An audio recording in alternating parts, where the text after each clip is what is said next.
ঘাটালের মহকুমা শাসক সুমন বিশ্বাস ঘাটাল থেকে বদলি হয়ে দুর্গাপুরে চলে গেলেন। বদলি হয়ে যাওয়ার আগের মুহূর্তে ও ঘাটাল শাখা রেড ক্রস সোসাইটির উদ্যোগে একটি ক্যান্সার রোগীদের জন্য চুলদান ও রক্তদান শিবির আয়োজন করলেন। 29শে অক্টোবর বুধবার সম্প্রতি রেড ক্রস সোসাইটি থেকে ক্যান্সার রোগীদের জন্য চুলদান করলো 9 জন মহিলা। 1 ফুটেরও বেশি চুল দান করলেন তারা।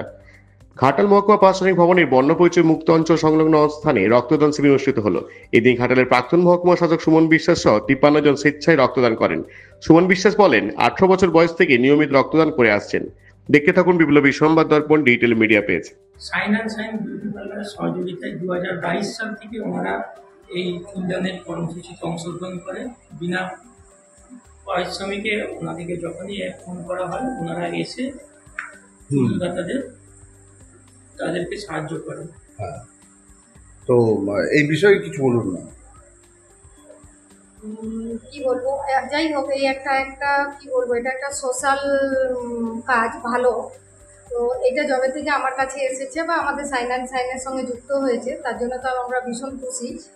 আর যখনই এনারা বলেন বা আমি আমার এদেরকে পাঠাই, আমার মেয়েদেরকে পাঠাই এদের হেয়ার কাটিং করে এখানে সাহায্য করার জন্য। যাই হোক, শুধু সাহায্য নয়, এটা আমার ভীষণ ভালো লাগে এই কাজটা করতে, বা আমার যেহেতু সাইন অ্যান্ড সাইন এর সাথে যুক্ত, এটাতে আমি খুব গর্বিত। আমার ভীষণ ভালো লাগে যে এই সবার এই কাজটা আমি করতে পারি সাইন অ্যান্ড সাইন।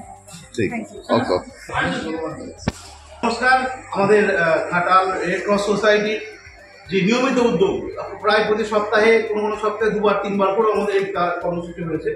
150-র বেশি মহিলা চুলদাতা চুলদান করেছেন এখানে। আজকেও 5 জন এসছেন। এটা চলতে থাকবে। আমি যাচ্ছি মানে যেটা বন্ধ এটা নয়, এটা রেড ক্রস সোসাইটির একটি উদ্যোগ। শুভদীপ আছে আমাদের, শুভদীপ এটা নিয়ে খুব ভালো কাজ করে। এই উদ্যোগ এরপরে বিভিন্ন স্কুলে হয়েছে, বিভিন্ন সমবায় সমিতিতে হয়েছে, আরও হবে। অনেকেই জানিয়েছেন পরে আসবেন। আর ওয়েদার খারাপ, 5 জন এসেছেন। সীমা মাইতি রাজপুর থেকে, রূপালী ঘোষ চন্দ্রকোনা থেকে, ঝুমা বেরা, তিনি একজন ল্যাব অ্যাসিস্ট্যান্ট, উনি সেখান থেকে এসেছেন ঘাটালে। সোমাশ্রী ডানা, তিনি চাকরির পরীক্ষার প্রস্তুতি নিচ্ছেন, এবং পাপিয়া সেন। এই 5 জন মহিলা চুলদান করলেন। এদের চুল আমরা পাঠিয়ে দেবো অবস্থা দিতে, সেখানে সুইট তৈরি হবে। এবং যদি কোনো মানুষের ক্যান্সারের ট্রিটমেন্ট চলে এরকম আমরা প্রস্তুতি পান, তাদের বলবেন সেখানে অনলাইনে আবেদন করতে, আমরাও সেখানে রেকমেন্ডেশন করে দেবো। এবং তাদের সার্টিফিকেট যা যা লাগবে ইনকাম সার্টিফিকেট দিয়ে দিলে পাওয়া যায়, পাওয়া যায়। আর যারা দান করছেন তাদের প্রতি আমি কৃতজ্ঞ।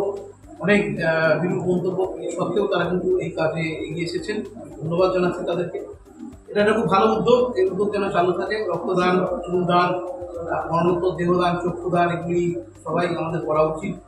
কারণ আমাদের দেহ মৃত্যুর পর পঞ্চভূতে বিলীন হয়ে যাওয়ার থেকে যদি দেহটা নিয়ে কাটাছেড়া করে মেডিকেলের ছাত্ররা শিখতে পারে, সেটা সত্যিই ভালো।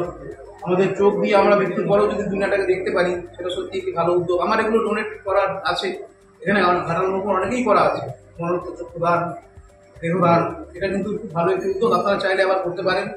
এবং যদি কারো নাও করা থাকে, যদি কারোর কর্নিয়া তুলতে হয়, ধরুন আপনার বাবা মারা গেল, সঙ্গে সঙ্গে আমাদের জানান যে আমার বাবা বা মায়ের চোখটা আমরা দান করবো, তাহলে কিন্তু আমরা তুলে নিতে পারবো। দান করা না থাকলেও আমাকে জানাবেন। সেরকম প্রস্তুতি আছে কলকাতা থেকে বা হলদিয়া থেকে। আমাদের আশেপাশে এখন হলদিয়াতে আছে, সেখান থেকে গাড়ি এসে 4 ঘন্টার মধ্যে পিক আপ করতে হবে। মানে মৃত্যু 4 ঘন্টার মধ্যে চোখের কর্নিয়া পিক আপ করলে সেটা কাজে লাগে।